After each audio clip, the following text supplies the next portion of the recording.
Hi hello అందరికీ good morning అండి. అందరూ ఏం చేస్తున్నారు? ఇవాళ సండే గజిబిజిగా బిజీగా ఉండొచ్చు మన లేడీస్ అందరు కూడా. సో పిల్లలందరూ ఎంజాయ్ చేస్తుండొచ్చు. మేబీ మీకు ఒక విషయం చెప్పాలండి. మన కరణ్ లక్ష్మి అక్క ఉన్నారు కదా, తను వచ్చేసేసి శ్రీశైలం వెళ్ళారు. శ్రీశైలం వెళ్ళినప్పుడు తను అక్కడ గేట్లు మొత్తం ఎత్తేసారంట. Water full. అసలు ఆ వీడియో పెట్టారు, నాకు చాలా అంటే చాలా బాగా నచ్చింది. ఎంత అంటే అమేజింగ్. మీకు అది అప్లోడ్ చేసి పెడతాను, ఇప్పుడు చూడండి, చూసి ఎంజాయ్ చేయండి. ఓకేనా ఫ్రెండ్స్? సో ఇంకొక విషయం అండి, ప్లీజ్ సబ్స్క్రైబ్స్ అండి. మనకు సబ్స్క్రైబర్స్ ఎక్కువ పెరిగితే మనము తొందరలో లైవ్ చేసుకుందాము.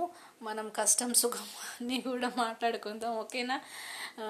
ఈ వీడియో నచ్చినట్టయితే లైక్ చేయండి, షేర్ చేయండి. ఓకేనా? Bye bye.